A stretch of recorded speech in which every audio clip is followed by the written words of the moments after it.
Well, we are back on the Thursday night tag team. Big Mike is in the house. Sped Rock in the house. Fellas, how you guys been doing, man?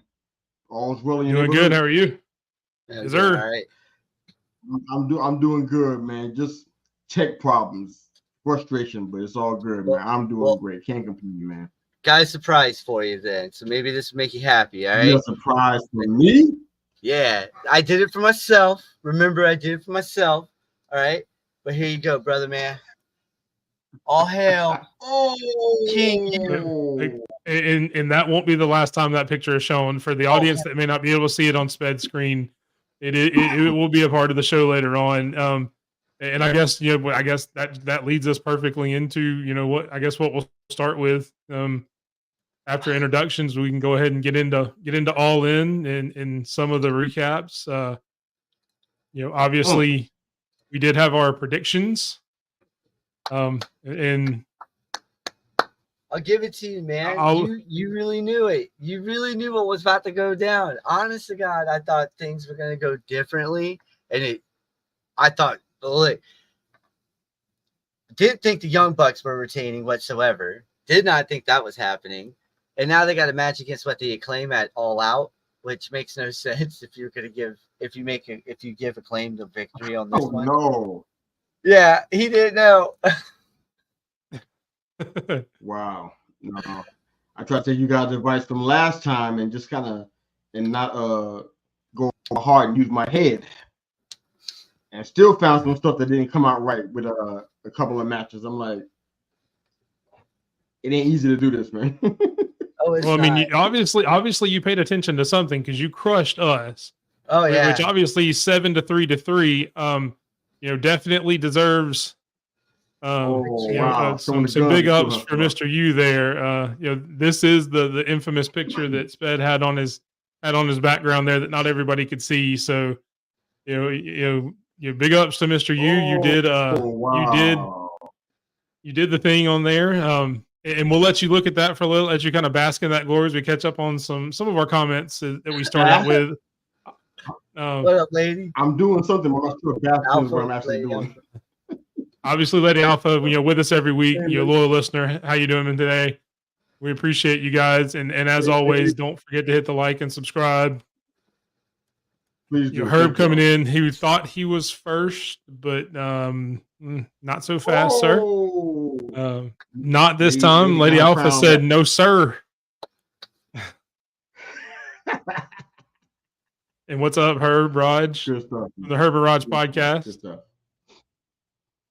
No one asked me how I was doing. And I will ask you we will ask you how you're doing. We're going to get to that. Calm down.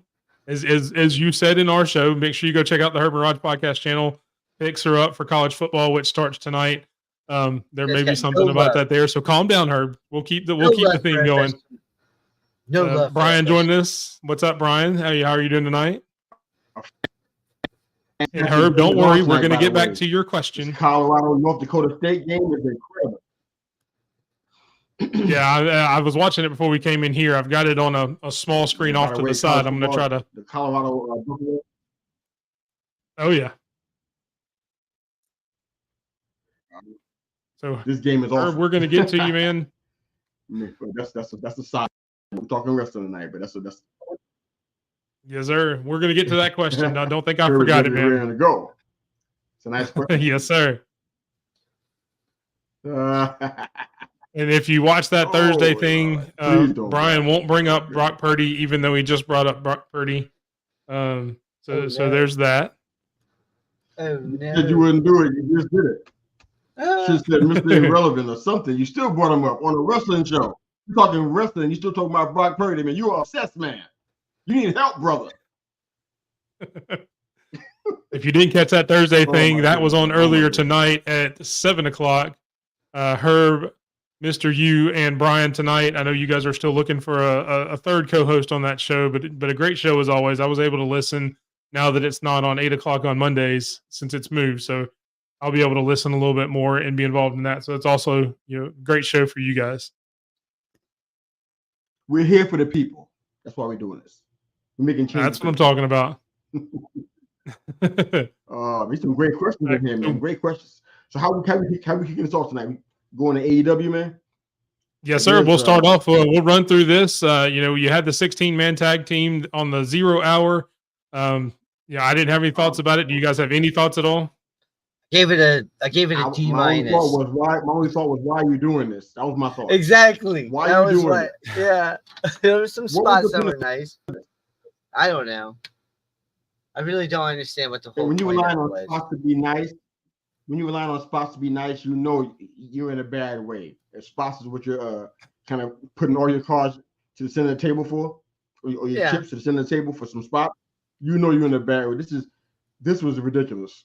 Well, this is like what we were talking about the other night about overcrowding. Yeah, the roster's overcrowded. They had to throw everybody on. So they had a 16-man, a 10-man. They had 26-man tag match within 45 minutes of each other. So it's like, come on. I'm like, I think the 0 hour show had anywhere from 30 to 40 wrestlers, because you think 16-man, 10-mag, the mixed tag was 4, so that's 30. Yeah. Plus, and this is the mixed tag we were talking about. Really, the only match on the 0 hour that meant anything. Yes, I'm glad you had got her revenge. You had Willow getting the win, which I know I didn't pick. I think Mr. U, was that one you picked, right? I think so. No, I picked the opposite. I thought that Stab was going to take this. Okay, so you were with us on that one. Yeah. Okay. So and it was a decent match. I did get to watch that on the 0 hour. Did you guys? I know Sped, you went back to watch it. Mr. U, have you been able to watch it? What did you think about the match? Yeah, I didn't. I seen the entire pay-per-view, but I didn't see 0 hour at all. So okay, so we'll run through that one. It was a decent match. I know Sped. We had the. I did see it. I saw it. Say that again. I did see that. I saw the mixed tag. I saw everything. The 16-man tag. I lost my attention on that, man. To be honest, I couldn't follow it. Yeah, I mean, you're cutting out, Mr. U. Yeah, you're cutting in and out, man. Spade, what'd you hear? What'd you think about the 10-man tag while we try to get Mr. U's sound back? Well, yeah, I mean, the only thing that was cool was anywhere. We all found out that the Crossroads gets a pop from anywhere. Doesn't matter if it's WWE, AEW, TNA, GCW, doesn't matter. Crossroads gets a pop. That's all I cared. Yep. Mr. U, you good? Check in? Yeah, I think I am. Okay. Man, this is crazy. It's like having two quarterbacks. You got two quarterbacks, you got none, right? I got two laptops, I got none. That's what's happening right now. But so everybody, if you're wondering why I'm kind of driving the show tonight, Mr. U is having some technical difficulties, so you have to bear with me as the quarterback tonight. Hopefully things will go well. I don't mess things up too much. Well, did you guys see Dustin Rhodes did a spin a Rooney? I did see that. I thought that was a nice callback. I forgot about that until now. Yeah, I was thinking about. Hold on, wait. Did he do that then, or was that wrong? Yeah, it was at the very end because he disrespectful. He teased the dive. He teased like a suicide dive, and instead of doing the dive, he did the spinneroonie. Yeah. So, and then the very end of the 0 hour, you had obviously the return of Jamie Hayter coming out to confront Paige, Saraya, who was firing up the crowd, getting some heat from the crowd, talking about she's the queen, and Jamie Hayter's back. I'm glad to see her back. She's one of the better wrestlers on the roster. Oh yes, oh my God, had one of the better AEW women's world title runs that I can remember. Last year, she made that roster 15 times better. That division, I should say, 15 times better last year. Now that she's back, oh, it's gonna be beautiful. The things that she can do with everybody now, even lift up some chicks and everything. It'd be nice. It's gonna be nice seeing her lift up some chicks. Chicks, sorry, I was gonna say chicas. I'm sorry. I got 500, bro? A lot of things, man. I'm sorry. I love it when he gets on to me. I think that's something for another therapy session. Actually, it's next Tuesday. Yeah, I don't have the degree for that one. For all the beautiful ladies that listen to our show, I'm not going to call any names out. Sorry, that was my fault. No disrespect to any of y'all. My mom watches this show, so just there's no disrespect. My mom watches this show too, So there's Love and Brian Shotzi agreeing. Moms, Lady Alpha, West Coast. Hey, nice. Oh man. Yeah, she's one of the best Definitely, women Brian. in AEW, without question. Yeah, definitely. I completely agree, Brian. She is definitely one of the better ones in the company there. You know, she's definitely going to bring a lot back to that women's division. So we'll kick off into the main card. That was the very last of the pre-show, into the trios match, where you had the BCC light or adjacent win with Pac, Castagnoli, and Wheeler Yuta. I know none of us picked that, because who would have picked the thrown together team to beat three of your established trios team? As somebody, you guys were able to go back and watch the match. What did you think of the match? It was actually a nice match. I thought it was actually pretty good. It's one of those situations where they had, like Spence said, they got some good spots. These are three talented wrestlers. Never thought in a million years these guys would go over on Sunday night. It never even crossed my mind.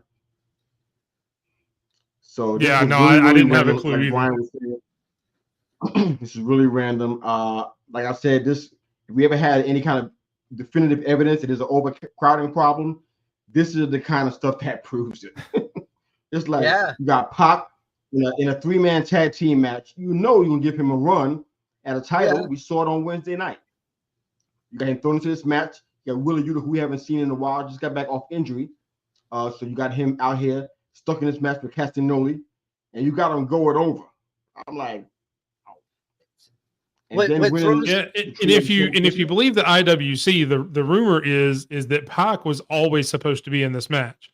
The problem is it was supposed to be Death Triangle, which is him and the Lucha Brothers. Yeah. But with the Lucha Brothers supposedly going to WWE, Wheeler Yuta and Castagnoli are the ones that got substituted in. So Pac was I'm guessing this was always in the plans for Pac to win this. I mean, it doesn't matter who he was with. Yeah. Come on, man. I get it if that was the plan, but sometimes you got to throw an audible in there. Plans don't always. Yeah, don't always make sense. Yeah, it's just weird. This one doesn't. Before we go, if you want to have, it's like this. If you want to have Cage get a run for it seems to be the case, there were a lot of different ways to do it. I don't feel like this was it.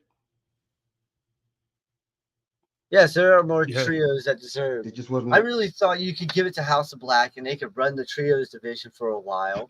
Or, you could have went with any of those any of the other three trios tagged. Could have been what was a better shout out than the thrown together team.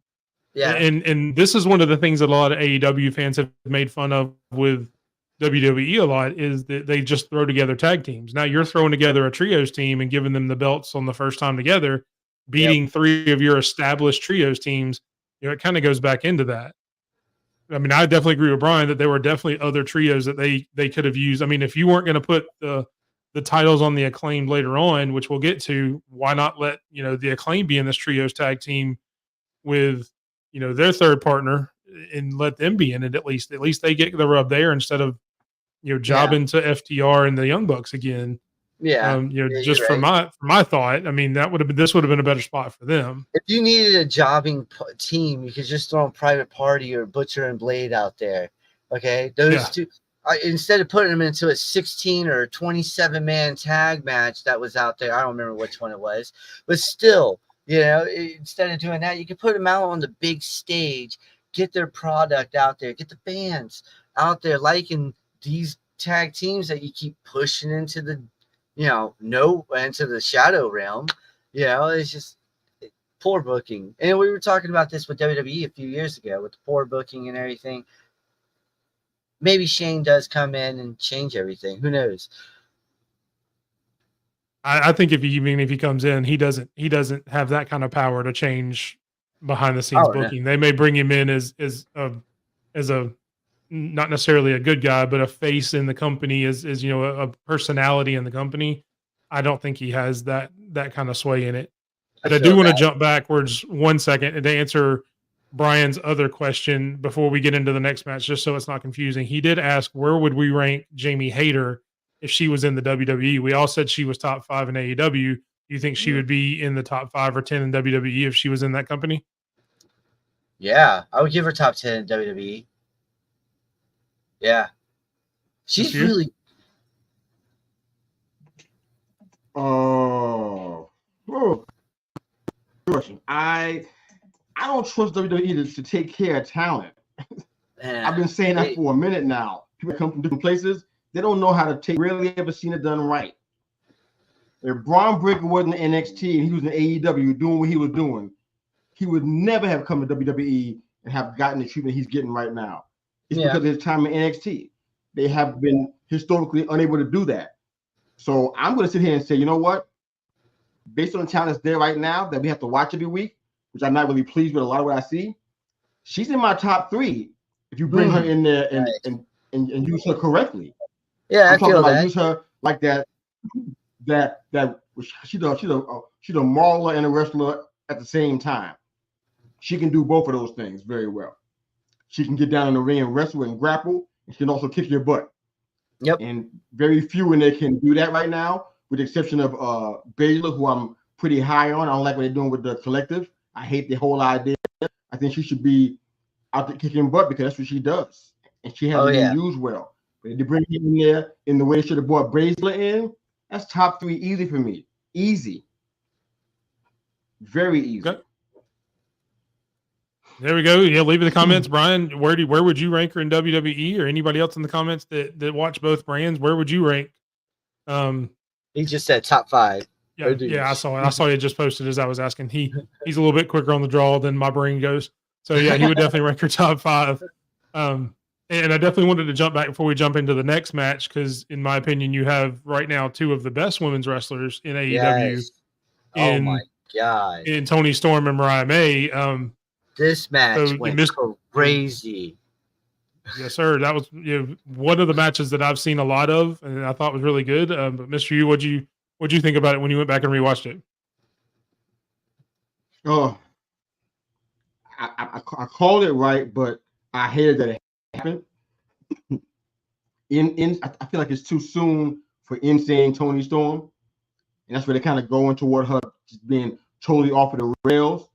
That's going to keep her almost out of the title picture after a while, and I hate that. I think she would just what they were doing with her gimmick has just been awesome. But I like that she was doing that as the champion. I thought it made the gimmick stronger. So to put May over, which is like, I wasn't pleased with that. I was watching May's matches. We talked about it last week, I think it was, or week before, or both, and they were kind of pushing her to the moon, having her squashing people. I'm like, she don't even have squash written all over her. So they had her squashing folks, and then to come in and win the championship. I seen it coming, but I never liked it. Never liked the idea of winning the championship at All In. Now, if she loses it at All Out, I think I'll feel better about it, but is that going to happen, though? I don't know. But overall, really good match. That's the best I can say. I don't like how they do in May, and how they kind of pushing her. I feel like there should be some more. I don't know. It's like this. If she did what Hayter is doing, I'd like it better. But I don't think she can do that. So that's why it's more apparent that they push her to the moon, and she's not doing that, because she doesn't really do a lot of wrestling. It's a lot of hard hits, MMA type stuff, and that's fine. But it's like it don't even match with her persona. So I don't know if you're gonna be the glamour. What's going to be happening? So I still got a lot of questions, but the match overall was really good, though. Hopefully that all made sense. Do you agree? You agree, Sped? No, I agree. Yeah, I thought it was a very emotionally charged match, especially when what was it? Toni had the heel, and she went to, it looked like she was going to do it all over again, forehead and all, and then she stopped. And that's why I put her love cost her everything, because the love for her cost her match for that. It was like and I will say, it's like how Roman Reigns got in his own head against Seth Rollins. He hit Seth at WrestleMania, and it cost him everything to get his revenge, But Yeah, I agree with Mr. Yu. It was a great match. I top to bottom, probably my favorite match throughout the night. Where do you go from this though? Where do you go from this with May? Where do you go now? So it's tough to know, but hey, we got a new AEW Women's World Champion, and I think it's gonna be a good one for her. I think her run might be actually pretty good. Do you think they have a I didn't get. I haven't got a chance. I didn't get a chance to watch Dynamite last night. Do you think they get a rematch at All Out? I mean, maybe, but everything like All Out's making no sense right now. Like, there's a lot of matches being thrown together that makes no sense. Like Jack Perry versus freaking Daniel Bryan for the AEW World Championship. What? Yeah. Like there's a lot of matches that make no bloody sense to me right now. So that's why I'm like, okay, we might get it, or we might get it at maybe the first of the year, as a rematch. I'm not 100% sure what they're doing. Yeah. Mr. Yu, do you think they get a rematch at All Out, Mr. Yu? They have to do it. I mean, it's like a week from, barely 2 weeks from this match. I mean, you kind of have to do it. It's terrible. Rematch clause and everything. Like I said, I would love it if she gets the belt back. It would make me feel. I'd have to jump out of my seat and cheer. That's how much I want that to happen. I'm not saying May's not talented. Don't get me wrong. Oh, no, I feel that. It's almost. Do you remember how people acted when the WWE was pushing Roman Reigns on everybody, trying to make him the face? See how everybody reacted? That's what this is in AEW. That's what this is. They're trying to push May on us, but it's like she's not ready for where you're trying to take her to. Where's she going?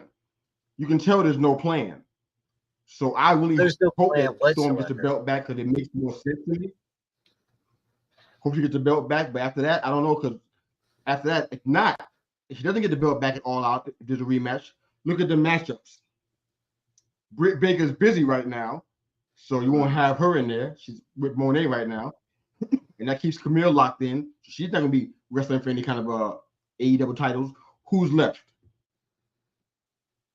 I mean, you got Jamie Hayter, who just came back. I mean, Hayter's going for that title.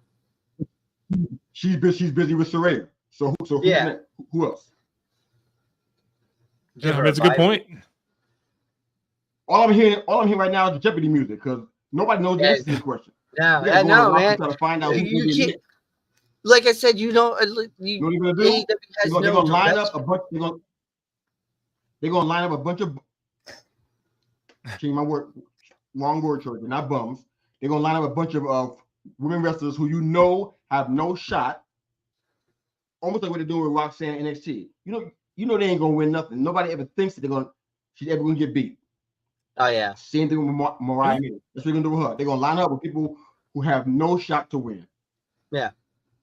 While Britt and Jamie are busy doing other stuff. I'm like, who else? Who are we missing that can be a viable challenger for this? I mean, it's gonna be an awful run if you don't find some real contenders real quick. It's gonna be awful. They're gonna try to get Nikki Bella. Even if you price. What's her name? Mira? Is that her name? Shirakawa. Even she fights her friend. That's probably a one-off. That's it. Who else you got? Yeah, I mean, it's definitely something that they're going to have to figure out, quickly if they're going to keep the belt on her. You could hot shot it back and forth to have a series maybe between these two, and then until you figure out, let some of these other people get free of their current feuds. But that's definitely something AEW will have to figure out very quickly going forward. And speaking of going forward, we will go to the next match, one that I don't really want to spend a whole lot of time on. I love the fact that you chose this photo because it doesn't have the other competitor in it at all, which makes me happy. So I'm just glad Hook won. That's all I'll say about this match is I'm glad Hook won. You guys have anything to add? Is it time to retire? Someone answer that question for me. Is it time to retire the FTW title? Yes. It's done. I vote yes. That needs to go. Yes, AEW's got 37. This doesn't legitimize Hook at all. No, it doesn't. It's No. all nostalgia and sentimentality. That's all this is. Yep. I like Hook. I think he's awesome. Is he a world champion? Yep. Not yet, but he's talking about it. You mentioned it in a media scrum at the end of the show. Mentioned, it's time to look at different titles. I'm glad. Put this thing down and go after some other belts.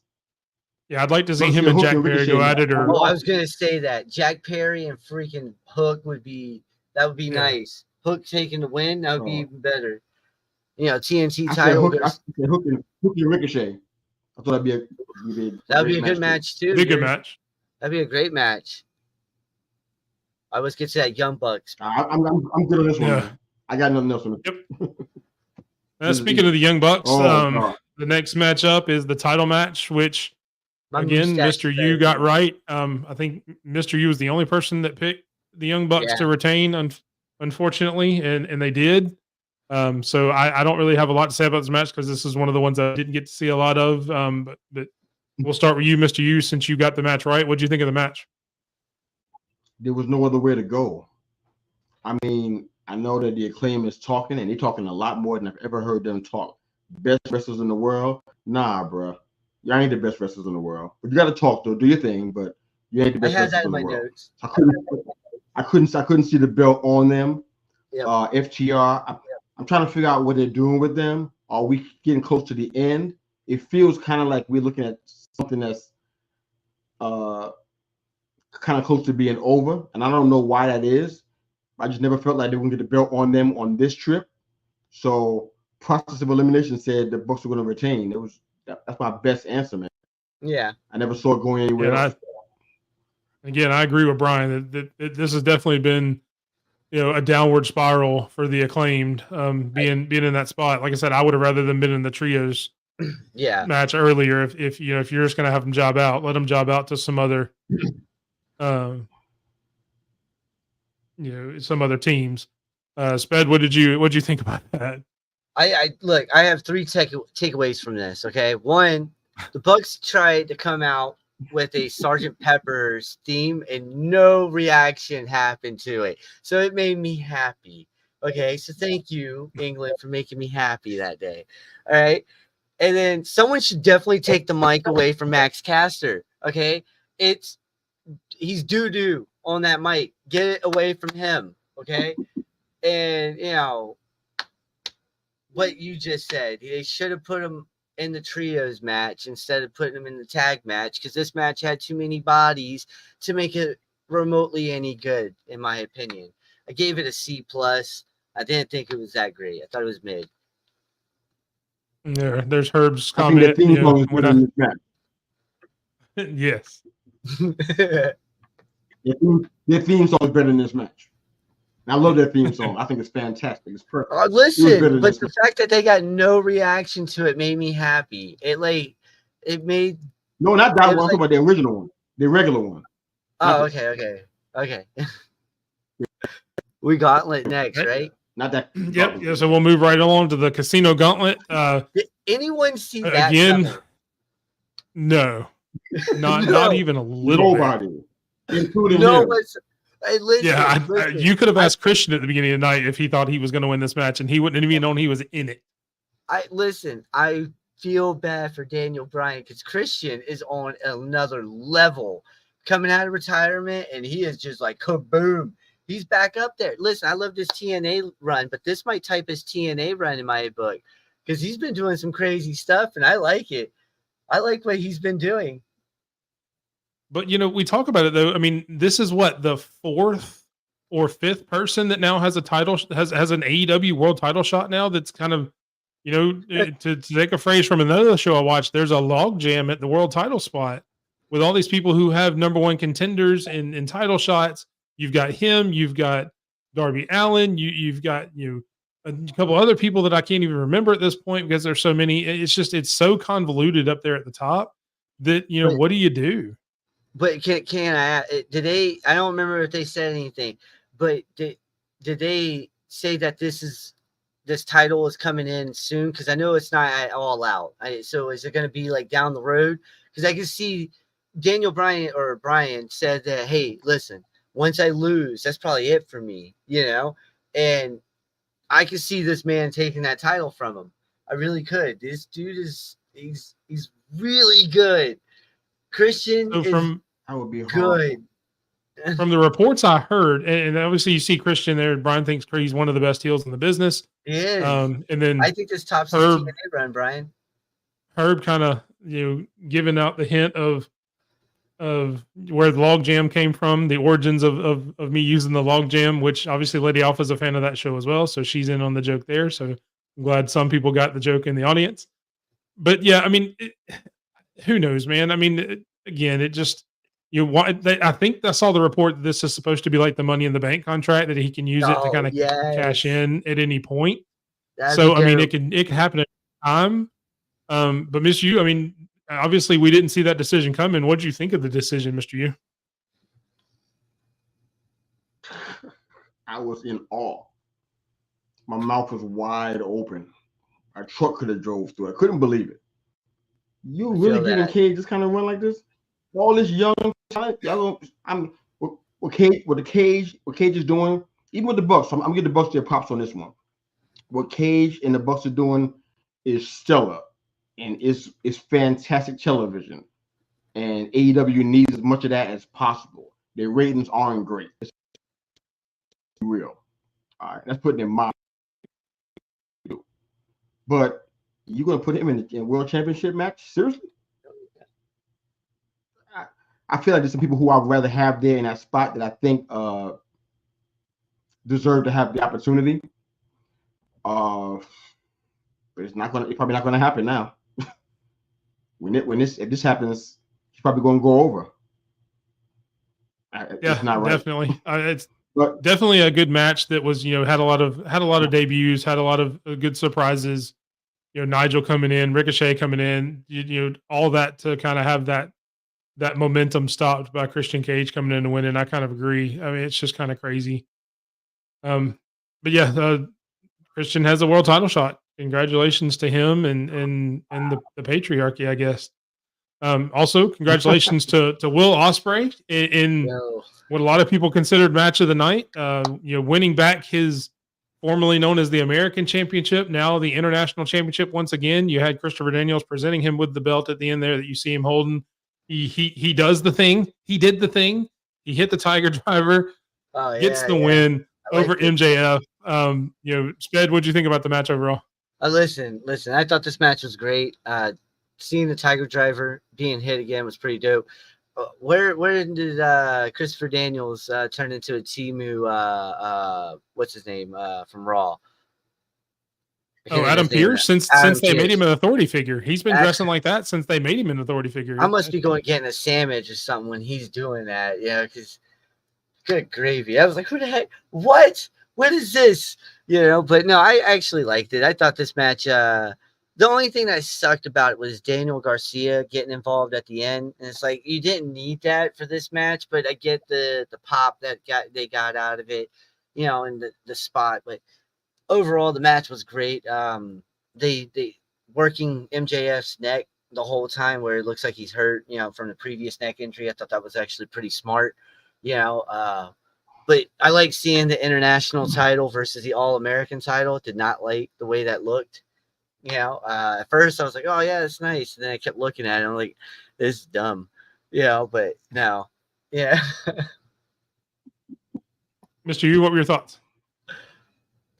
Another point for good gravy. But as far as the match goes, wow. It was really good. I'm not going to say it's the match of the night because I have another one in mind, but this was fantastic. I did call this one. That bill needed to get back on Ospreay. I didn't see any other move. I wasn't thinking about Daniel Garcia when I made that prediction. It was just the right thing to do. MJF and Daniel Garcia, that's going to be good. It's good for business. Let's just put it like that. But we got to see Ospreay get the win. I hate to see that move that he got put on Wednesday night. That scared me. It's hard to scare somebody who watched wrestling for 3 years. So, but that move that Pac did on the ramp, if you haven't seen it, even if you don't know anything about wrestling, you know what your eyes are seeing, and that move was deadly. Oh I yeah. can't believe they signed off on this move. I can't believe it. With somebody who has all Yeah, the injuries especially that up he's there on had, the ramp I like can't that. believe Oh yeah. Okay. Yeah. I can't believe they signed off on that move. However, it was impactful. It was wow, it was a big wow moment, no question. Pac just inserted himself into the title picture, which should be awesome. So great match. Like the story they're telling with Pac now. Good stuff. I like it. Really good. One of the best Yeah, but matches I mean, to me, last Sunday. I definitely agree that it's one of the better matches. It's one of the ones that I've got to go back and watch a good bit of. And the whole thing with Pac, it's another case of somebody winning a championship and immediately jumping into another championship picture. You know, let him and those guys go out to the trios. Let him stay away from a singles title for a minute. You know, I mean, they tend to do this. They did it with Will Ospreay when he won the international the first time, going after the world championship. They did it with Jack Perry. They tend to do that a lot. And Yep. it's just not one of the things I'm a fan of. You know, like you said, you guys have this big roster. This is what I'm talking about when I say it wasn't necessarily overcrowding. You've got these people, you're trying to put them together when you could spread these people out and make more room for everybody else. So, and that frustrates me on the build going forward. But the match itself was definitely great. I didn't mind the Daniel Garcia run in because it obviously builds to the future. It's kind of a shot in the face to WWE with everybody, you know, on the IWC with the rumors that he was already leaving to go to WWE. That's why he hadn't been around. With him showing up, that's kind of Tony's, you know, gotcha moment for WWE there, along with Ricochet. But definitely a good thing with them going forward. That'll be a good match at All Out. Not sure where Will Ospreay goes next, other than Pac. Now that they've put that out there, you know, obviously Ricochet's down the road, I guess. But yeah, definitely a great match. One of the better matches of the night. You know, Ospreay versus Switchblade, Jay White. Yeah, when he comes back. Yeah, that'd be nice. All right. Moving on to, I guess this is what you were talking about when you were talking about match of the night. What Mr. U, was this the one you were talking about? Where the CEO retains against Chris Baker? You know, really wasn't this match. Oh man, yo, not the match of the night. It wasn't even in my top 5. Oh my god, this match, man. The 16-man tag match is more entertaining than this was, but that's just this match. This match had the unfortunate task of following up MJF versus Ospreay. So the crowd, man, was just all like, "Yeah, this match, man, this match sucks." Yeah, and I mean, the fact that it was a slower match didn't help it either. I mean, I get, you know, I get it. You guys with the criticisms of Britt Baker, you know, I put a tweet out, you know, not long after the match that this is only her third match back after being off for a year, so she's going to get better, you know. So it may take some time. She's going to get better. My criticisms come from before that, though, too. Before she got hurt, yeah, because I didn't think she could cut a promo as world champion at that time, you know. And I'm like, what is this? What is she doing, you know, right now, facing Thunder Rosa, you know, of all women, yeah, at that time, yeah, that was my thing. But you know, this match, they just. It was cool that they did an Eddie Guerrero callback, though, you know, and got Camila tossed out. I thought that was funny, you know, but yeah, other than that, they just couldn't get the crowd going, or me. Yeah, I mean, that's kind of what Brian alluded to, that, you know, the crowd was dead, and I guess him kind of on the other side of that, he hasn't been impressed with the CEO so far. You know, I'm not a huge CEO / Sasha Banks fan. I've never been a huge fan of hers, but it's hard to deny that she's one of the better women's wrestlers in the world. I may not like her character, I may not like her attitude, but you know, in the ring when she's going, it's hard to argue that she's not one of the best wrestlers in the world. Yeah, you're not wrong. Any other thoughts on this match, either? Or you want to move on to the next one? No, my thoughts are more about the women's roster in general, but maybe we can table that for another episode. So we can move forward. That's definitely a down the line conversation, because that's going to take some time. Speaking of time, you had the TNT match. Jack Perry handing Darby Allin his first loss in a coffin match to retain the TNT title. You know, had a little bit of sting after the fact, really, not really during the match, but saving him after the match. Sped, what'd you think about the match as a whole? I thought this was one of those it was actually a pretty good match between the two. I'm not gonna lie. You know, casket match. I was expecting more. I'm glad they didn't light the dude on fire because he was obviously soaked in gasoline when he got out of the coffin. So, but I don't know where they go with Jack Perry now. I mean, besides Hook versus Perry, hopefully happening soon, and Hook taking the title. But I honestly don't know where they go with Perry from here. I mean, what is he going to do now? I mean, does he turn on? Well, I can tell you. Else? Go ahead, Mr. I can tell you what's going to happen if you want to hear it. Wednesday night at Dynamite, and we didn't get a chance to get there, but this is a good note for now. Daniel Bryan was talking about his legacy and career, sounding almost like he was going to retire. He switched gears and said he ain't quitting until he's ready to quit. Yep. And he got more fight left in him. And Jack Perry attacked him from behind and held up both of the belts. So I guess we're setting that up for All Out. What's next with Jack Perry? I suppose. Because Swerve's not even getting a rematch. Swerve is going for Hangman right now. So, yeah. Yeah, they set that Perry, up. There's no way he deserves it. So Jack Perry's going to be probably inserted into a title match. Unbelievable. Yeah. I don't understand just another. I don't get what they're doing. Yeah, I mean, just another example of putting a champion in another championship match against another champion when you could, use that to create two other people. This would be a lot better if let Christian Cage cash that in at All Out, let them get that match over with. It's a good warm-up match for Daniel Bryan. Christian Cage is a safe worker. You could have that match at All Out. You could have Jack Perry and Hook in All Out, and those are two really good matches that you could have instead of trying to throw these two together. I'm completely in agreement that I just don't understand what these guys do. I don't understand Tony Khan. I don't understand how he books a lot of the time. And that's not to say he doesn't book great matches. I mean, look, we can look at this card. There's a ton of great matches on this card, but it's just it's hard to see a forward-moving vision in AEW. And speaking of forward-moving vision, sorry, go ahead, Sped. Do you have a last thought? I was going to say, carry on to what you were saying about the vision. When you mess up with guys like Wardlow, who could have been your dude, the guy that's taking you to the next level, Hobbs and a bunch of other people, Ricky Starks and, Ethan Page, list goes on.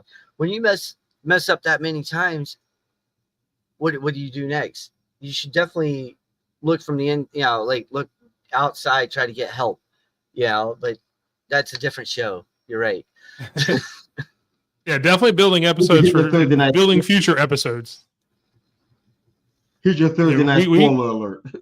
These guys, Perry and Dan in the match, and who comes in and distracts Jack Perry, and then Danielson kicks him in the head, and this match is over with.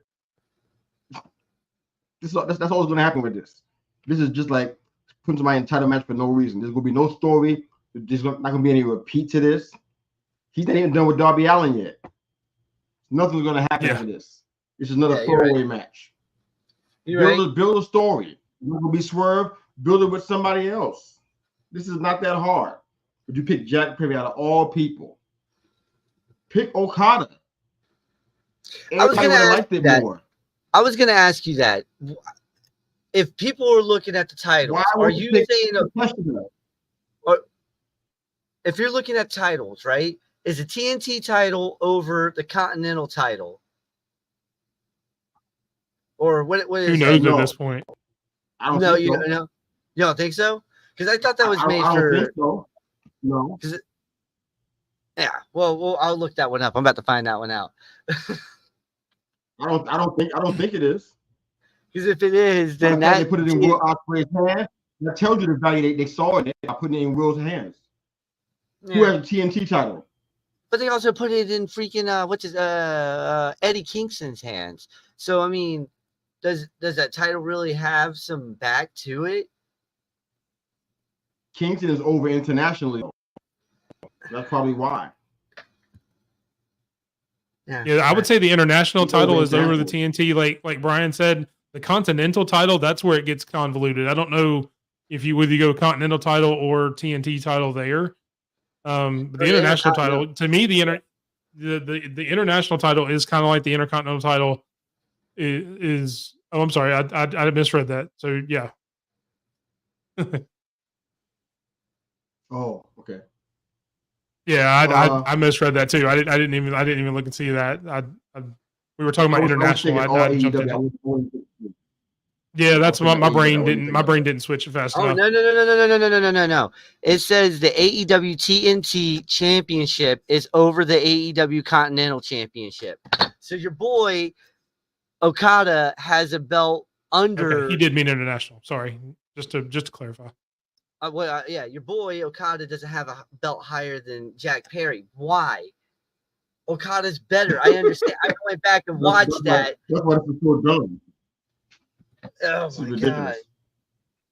So, and you guys have heard, and we'll move on to the next match. I know we've kind of killed this one. You've heard us mention Jack Perry going into a title match. If you're wondering who that title match is going to be against, it is the American Dragon, Bryan Danielson, who did beat Swerve for the AEW World Title, which is above all the other titles that we were talking about, just to keep the ranking there. Clarify this one. And as the person, again, kind of like we did earlier, as the person who got this right and the person who was rooting in this match the most, and I know I joked about the TBS Championship, but I would imagine this was Mr. Yu's match of the night. So I will let that come out of his mouth. Mr. Yu, what do you think of the match? I'll keep it brief. I'll see where our time is, but absolutely, this is my top 3 favorite wrestlers of all times. So I was super invested in this match. They did it exactly the way you're supposed to do it. I even got some WWE chill bumps from his match against Triple H. I felt the same kind of excitement and intensity. Like, wow, it's cool that they captured that, because when those Just Chants started, I'm like, ooh, I felt chills all over my body. I'm like, wow. I ain't no Mark, man, but I felt chills all over my body. I'm like, wow, they got lightning in a bottle with this one. So the whole story, how they did it with the kids and the family on the sidelines, they did this perfect. Swerve did an awesome job. Yeah, this was a fantastic match, man. I totally love this part. Hangman coming in, it bothered some people. It didn't really bother me. I mean, Prince Nana's out there, so he could easily interject himself in the match. So I feel it was an equalizer. Is that the same, really? Yeah, you got one dude dancing, the other one drinking on the way down. It's still distraction from the two competitors in the match. And honestly, if we go in toe-for-toe wrestling, Swerve ain't beating him anyway, if you want to get down to it. But this was a fantastic match. I love how it turned out. I don't like his next competitor. I think it's crap. Yep. But beside that, fantastic match. I love it. Look, I like Jack Perry, but I do think it's crap that he's fighting for the AEW World Heavyweight title. I do think that's BS. I like this match. I gave it an A+. I agree with everything. Thank you, Brian, for answering the question. Was this W bigger than his WrestleMania's W for the Undisputed Championship? I was going to get to that question next, but since you're going to answer it, there is Brian's question, or Brian's statement that he thinks his WWE rise was a little better than AEW, but both really good, which is Ed is referring to.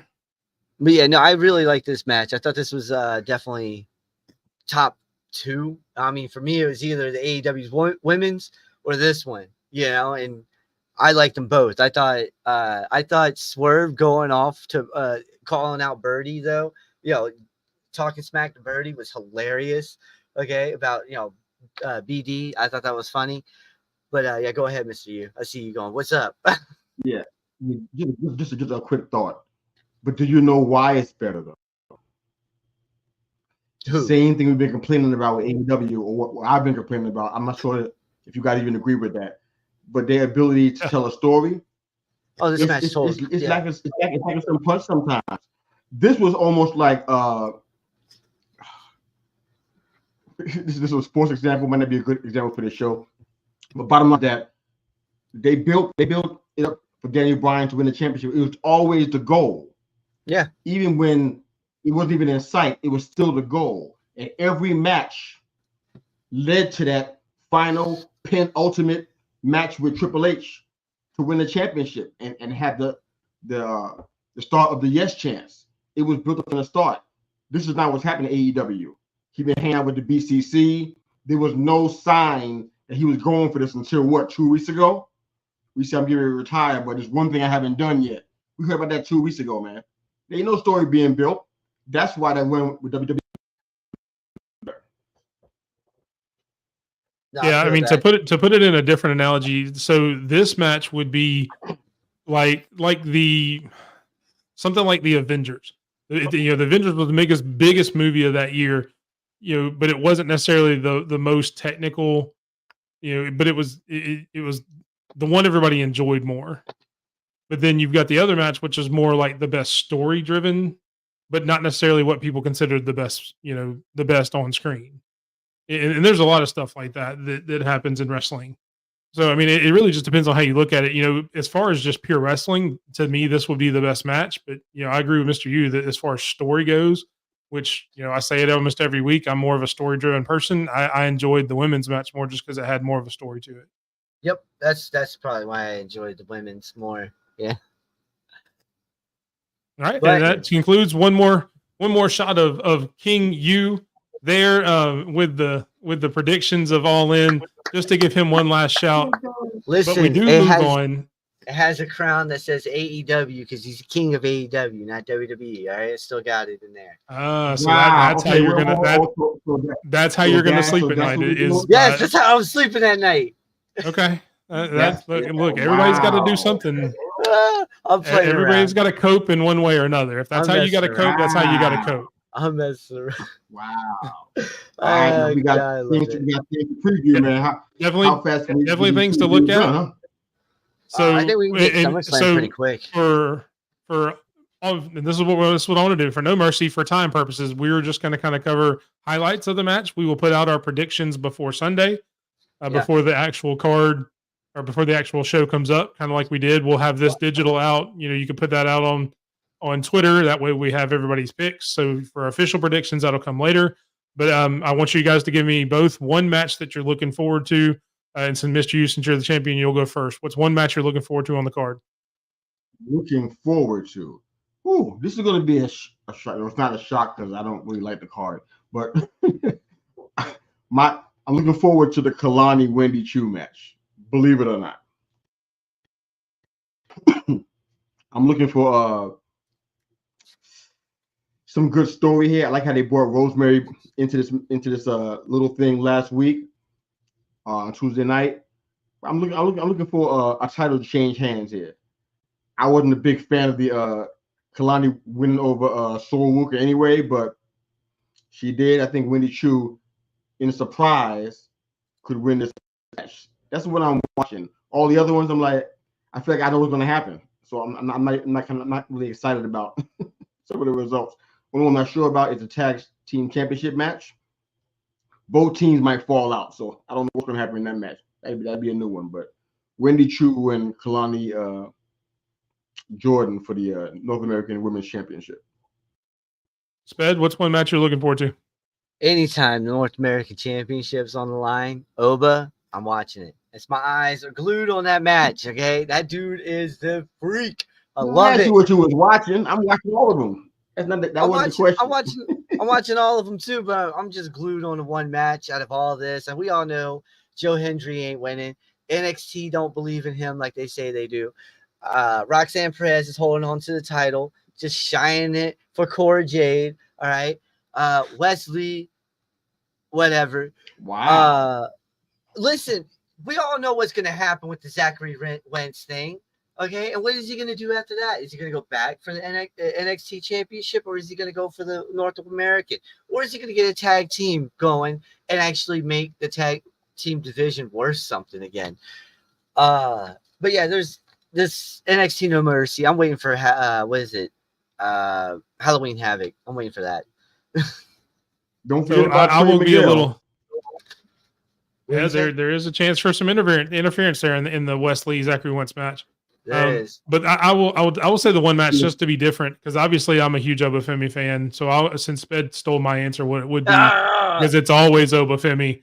That's how it I will is. say I will say I agree with Brian that I'm looking forward to the title match because unlike Sped, I think they may put it on Joe Hendry. You'll have to stay tuned for my picks on X coming up on Saturday or Sunday, but I think they may pull the trigger. Just to kind of solidify the partnership.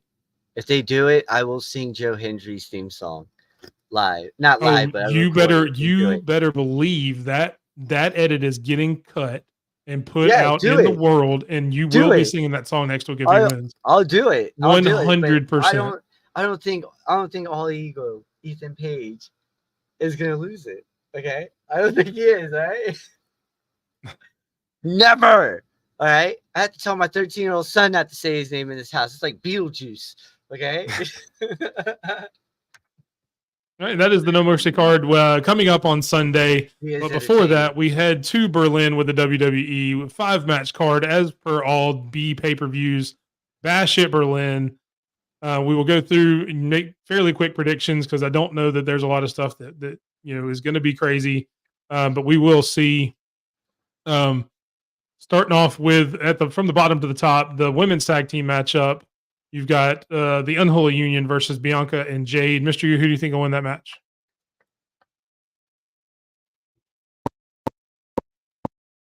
What do you think is hard, man? That's why I spent the king of WWE.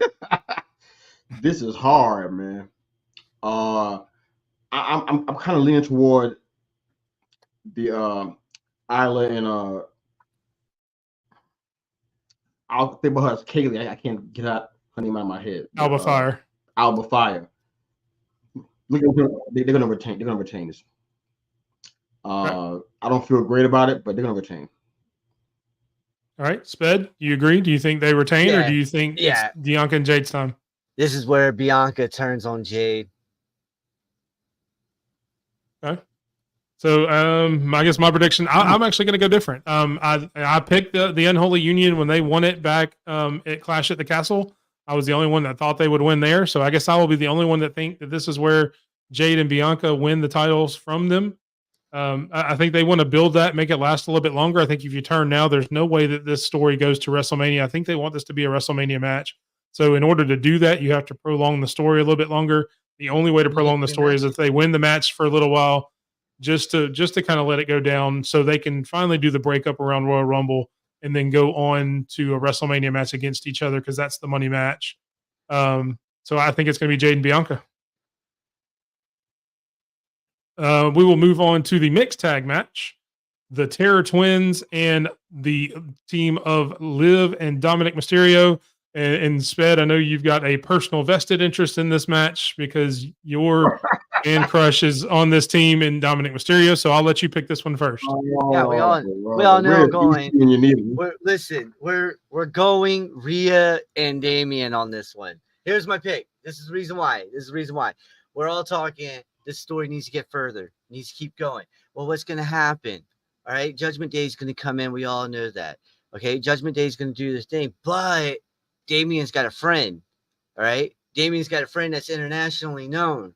All right, Bad Bunny might be coming back just to help out.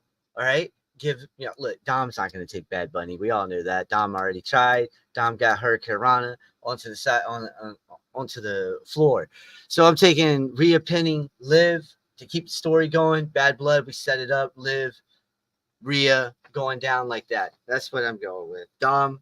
You have Damian Rhea. So you've got the Terror Twins winning. Mr. Yu, what do you think?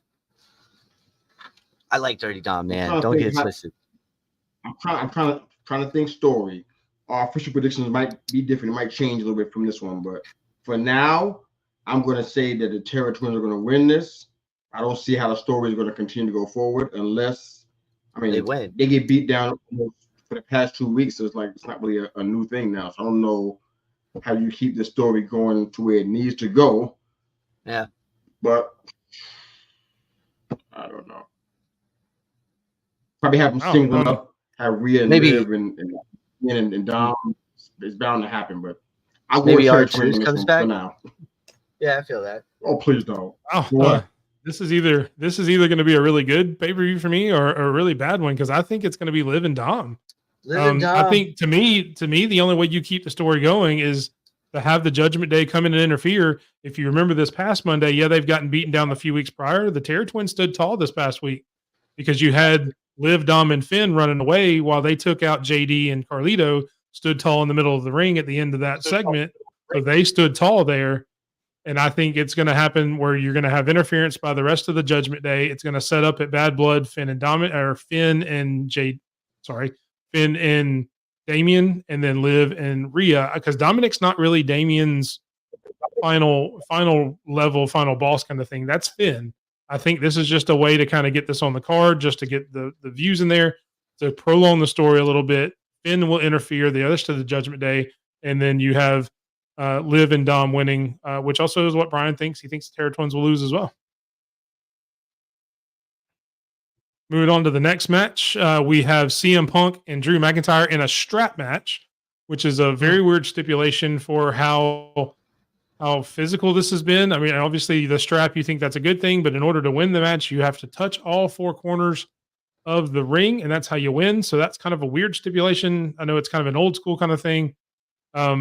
But Brian thinks CM Punk wins. Mr. Yu, do you agree with that, or do you think Drew takes it? I fell for this one last time. Oh man, this is a tough one. This is some tough matches right here. The last two aren't tough for me at all, but this one is tough. I would go Drew here. This is we're talking about Bad Blood. That's going to be the I think on October 6th. I think it is. So they'll be building up to that. Like that. Yeah. I feel like it can go either way, but I'm going with Drew. I don't have a great explanation for why. I think it's a better lead into Bad Blood, but that's just me though. I think Drew goes over on this one. Sped, what do you think?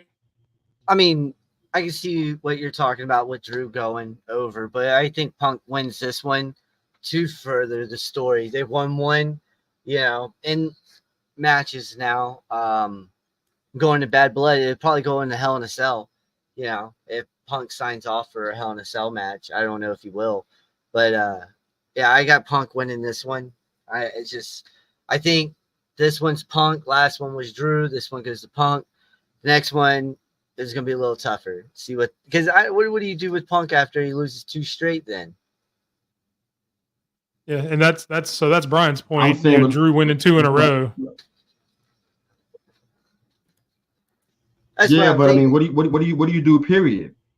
If they're not risking each other anymore, and CM Punk made his promise that as long as he's in the organization, Drew's never going to win a championship. How do you end that? And both guys are still going to be working here. You put one on SmackDown. Tell him to shut up. Well, that's why. And to me, that's why CM Punk has to win this again to make it 1-1, go to a third match. And if you want to put that stipulation, whether it's in Hell in a Cell or not, maybe loser leaves Raw or loser leaves WWE kind of match, and then you could have one of them leave for a little while and come back on SmackDown, separate them out. That way you can go your separate ways. Yeah. But I'm kind of with Brian and with Sped here. If Drew wins this one, he has no motivation at that point to give CM Punk a third match. Because I've already beat you 2-0. We've already proven I'm better than you. Why in the world would I give you a third match at all? Yeah. So to me, it makes the most sense for CM Punk to win, to say, look, you've got one on me, I've got one on you. Here's our third match. And oh, by the way, I told you I was going to make sure you never won a title while we were in the same company together. And the loser leaves WWE. So it sets that up perfectly to me. And just to have a rubber match down the road at Bad Blood, whether it's in Hell in a Cell, whether it's a tables match, whatever match, just a street fight, whatever you want to do. Obviously, it has to go one step up from the strap match, which I'm not sure is anything but a Hell in a Cell. But I know Punk has been on record saying he doesn't want to do a Hell in a Cell, so who knows? That's why, that's why I say if he signs off on it, Yep. It's like the Cody Rhodes Kevin Owens match. Do we really have to? Everybody's going to agree with Cody Rhodes. There's no way. We'll at least let everybody have their voice. So obviously we're going to move on to that match next for the WWE Championship, Cody Rhodes and Kevin Owens, which will to me be the co-main event. I guess it will go on second to last. Obviously, Sped thinks Cody's winning. Mr. Yu, do you agree? Yep. So we'll add a little bit of flavor to it. I do think Cody's going to win too. Does Kevin Owens turn heel on Saturday night? No. Right. I don't think so. No, I don't think so. I think he stays. Face for a while. Yeah. I just don't. They don't need any more heels over there. Nah, not on SmackDown. Okay. There you go. I think it starts to sow the seeds. I don't think he does it just yet. Yeah. I think Kevin Owens is better as a heel. I love Kevin Owens either way. He's one of my favorite wrestlers, in the modern WWE right now. But I do think this starts to turn a heel. Starts a heel turn, but he doesn't fully do it there. There's 0% chance KO is winning, and he doesn't turn heel. There won't be any run-ins. Clean finish with a good match from Brian there. Thank you, Brian. Moving on to the last match, you have the kind of hometown favorite in Gunther, who's from Austria but made his name in Germany, in German wrestling. So he's considered the hometown favorite against the future Hall of Famer, I want to say Kevin Owens, and Randy Orton. Their rematch from King of the Ring for the World Heavyweight Championship. Sped, we'll go with you first. Who do you think wins and why? I got Gunther winning this one. I mean, he just started. He's going to have a good lengthy run. I would love to see Randy Orton get number 15. That'd be nice. But I just don't think it's right now. The cards aren't on the table or in his hand right now for it. Sad because this would be phenomenal to see Randy tie. Hit second place all time. I mean, there's a tie for first now, isn't there? That's what I'm saying. He's behind Cena right now. He's behind Cena and Flair. Yeah. I think Cena's at 16. He's gonna go for Cena and Flair are tied. Yeah, Cena and Flair are tied at 1. He's by himself at 2. But yeah, overall, no, I agree with Brian. Gunther's gonna win. It would be amazing to see Randy run a title, a major title one more time, especially big gold. I mean, come on! Remember when he first came around, he had big gold around his waist, and he was holding up in the air, and Triple H was giving him the thumbs up. He's like, "You're doing it, kid. You're doing it," and then badoosh. I mean, it was beautiful. I love that title. That was my title. I love that title. But yeah, it would be nice to see. It would be nice to see that title around him one more time. Especially if Triple H came out, gave him the thumbs up again. Like, you're doing great. You did great. And then badoosh. Mr. You agree? I love the badoosh. Badoosh. Yeah, Gunther's going to retain. Like everybody already said, I'd love to see Randy get his shot, but I just can't see it happening anytime soon. And so hopefully this is still going to be an entertaining match, if you know that. But yeah, Gunther should retain here pretty easily. Yep. Yeah. Oh yeah. I agree too. I don't think there's any way they let Gunther lose. I think this is just to kind of solidify. And I said this on a show that aired earlier tonight. To me, this is one of the main differences in the Triple H era as opposed to the Vince McMahon era. Is this match would have never happened in the Vince McMahon era. That botch from King of the Ring, it would have been swept under the rug. You would have been told to forget it ever happened. Look over here. King of the Ring never happened. There was no botched pin. The fact that they did the callback, they let Gunther get his win back. They're going to let him correct that mistake. Come on from King of the Ring, have a clean win here. Yep. And it just shows the biggest difference in booking today as there was 2 or 3 years ago under past regimes, that they'll acknowledge that and fix it going forward. But definitely Gunther wins to no question there. But I do think it'll be a great card. We did it on No Mercy. We've talked about each match on who's going to win. What match are you looking forward to the most, Mr. U, out of all the matches? It would have to be Punk and McIntyre. I like some of the ideas you guys had about how to officially end this, because it really can't go on with these two guys in the same place. I just don't see how. How many matches? I mean, how many ideas for matches can you come up with these guys who are? One is maybe perhaps well past his prime at least. How many matches can you do? After a while, it's like you went out of stipulation matches, man. So you gotta have some kind of resolution.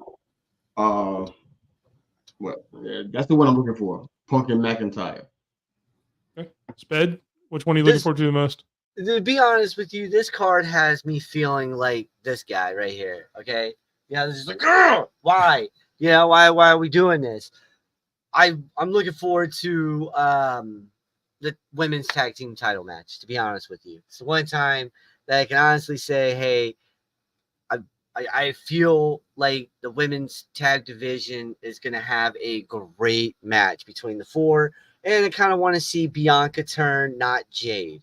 I would love to see Bianca turn on Jade versus Jade turn on Bianca, because the crowd loves loves Jade right now. And Bianca's been a face for what, like 5 years straight, 6 years straight now going on. So it's time for a change. We need a change up on her. But yeah, other than the Dom match, I definitely gonna just say I'm looking forward to the women's tag title, because it's the one match that I can see something cool, something nice happening at the end. Sure. Yeah, I mean, for my opinion, I'll have to agree with Mr. U. I'm looking forward to the CM Punk Drew McIntyre match, and I'll go even one deeper when they have that blow off match for loser leaves Raw or loser leaves WWE. I think CM Punk has to win it. Send Drew off packing, let him go to SmackDown and keep his heel character. That allows CM Punk to stay on the same brand as Seth Rollins in the future, so they can have their match going forward as well. So I would think CM Punk would have to win that, stay on Raw, let Drew go over to SmackDown. He can go against Cody again, in the new dynamic that they have there. He can go, in a lot of different ways. He can go after the U.S. title. So, kind of going past that, I think that's kind of the future for them.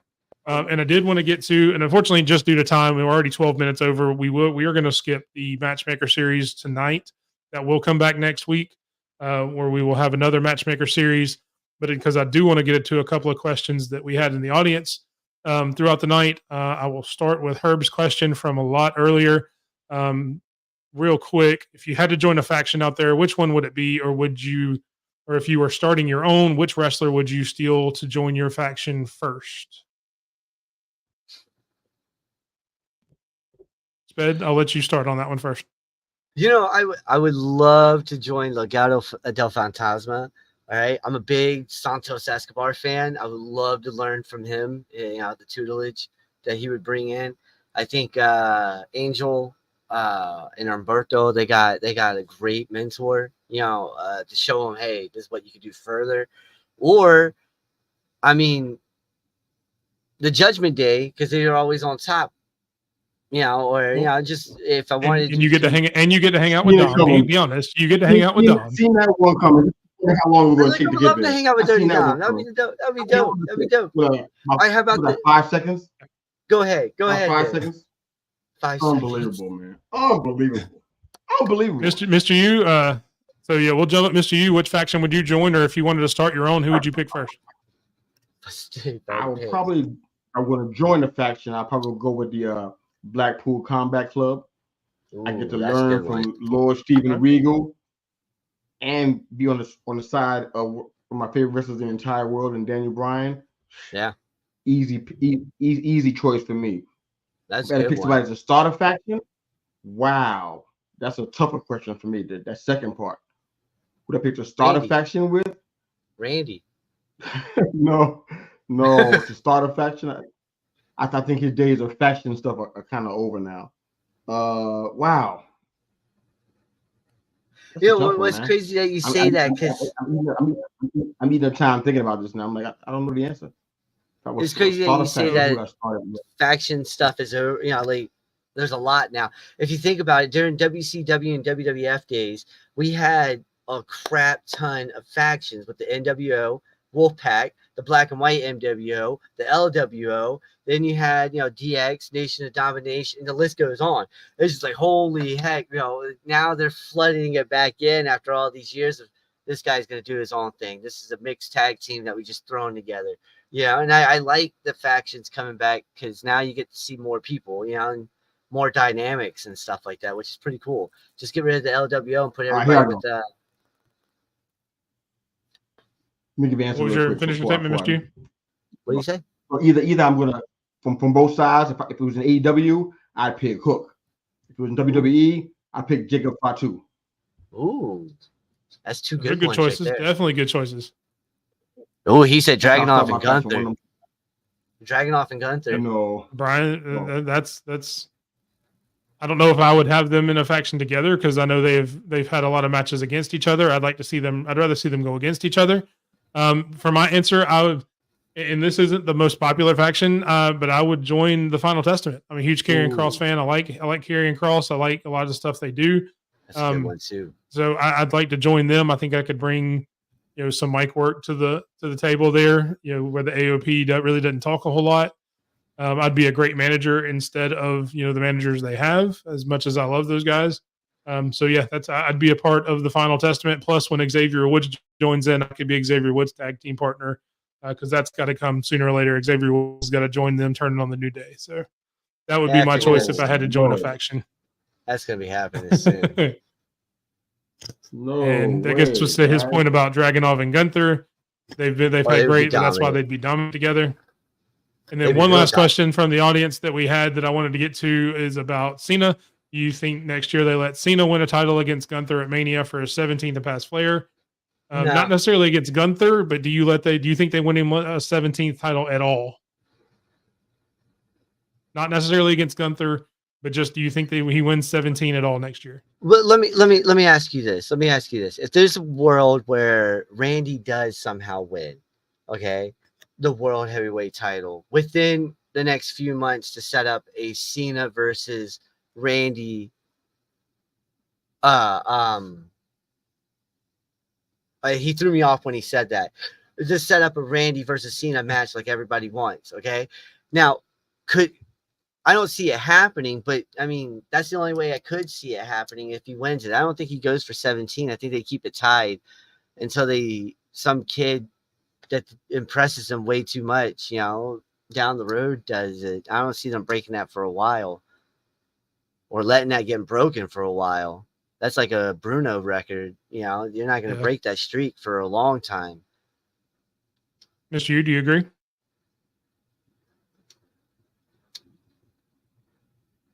No title for him on this one. I think he's just going to have some good matches to go out.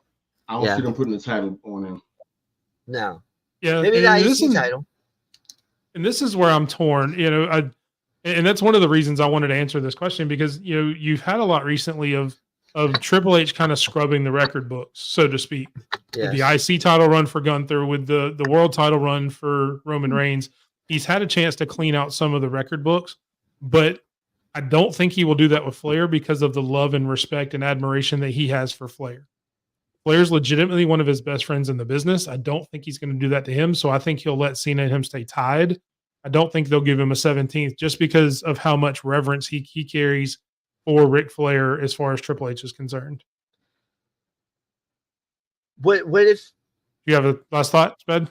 I agree with you on that. I don't think he's going to let Cena do it because he has that respect. But what if it's homegrown? Say like, I don't know, Braun Breaker, for instance. What if it's homegrown? Would he let the homegrown talent that he built, like you said, he's getting rid of all the Vinnie Mac era, well, not all of it, but he's getting rid of some of it. The Honky Tonk Man's record is gone for the IC title, all right? Jericho's record is going to be gone soon for IC title wins if they let Miz ever take it over.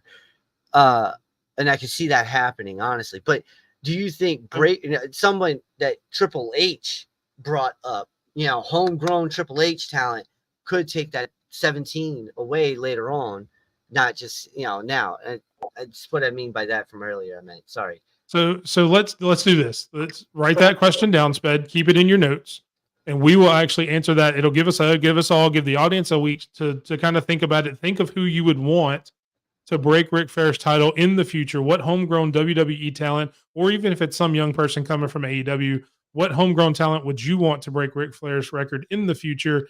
And we'll discuss that on next week's show that we come through, because we are at an hour and 20 minutes right now. So we do want to close out to respect everybody's time. So you make sure you make a note of that. We will ask it on next week's question. And that's going to be our show, guys. I appreciate everything. Hopefully I didn't do too bad a job quarterbacking our first show. thank you for everybody joining us. I hope everybody had a great time, and we hope to see you again next week. Have a good night. Peace. Right.